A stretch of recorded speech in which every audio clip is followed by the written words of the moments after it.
শাড়ি দিয়ে দিয়েছে, এখানে রয়েছে শাড়ি, সিঁদুর, আলতা, যেটা একটা থালার মধ্যে দিয়েছে। এটা সকলেই জানে কি কি থাকে, তাও বলছি।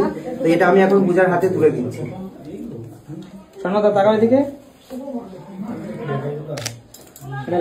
তো দেওয়া হয়ে গেল আগেই। এবার চলে এসেছে ভাত, মাছ।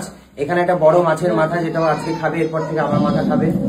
আর হচ্ছে এখানে রয়েছে অনেক কিছু, রান্না বান্না তো হয়েইছে, আগেই দেখিয়েছি। চলো, দই মিষ্টি জলটা ওখানে আছে, সেটা আমি দু হাত দিয়ে ধরতে পারছি না। এই নাও। তো এখন হচ্ছে রিচুয়ালসটা যেটা আছে সেটা আমি বলছি। আজ থেকে আমরা দুজন বন্ধু হলাম আর একে অপরের দায়িত্ব নিলাম।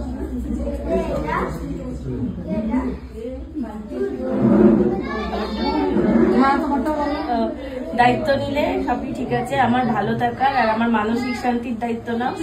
ভাত কাপড় মেয়েরা এখন নিজেরটা নিজেই করতে পারে, কিন্তু মানসিক শান্তি আর দায়িত্বটা সবাই নিতে চায় না। ওইটুকু নিয়েও তাহলেই হবে।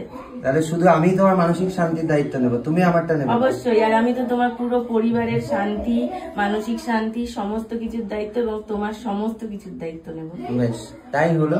Thank you. আমিও তোমার সবকিছুর দায়িত্ব নিলাম। এভাবেই থেকো সারাটা জীবন।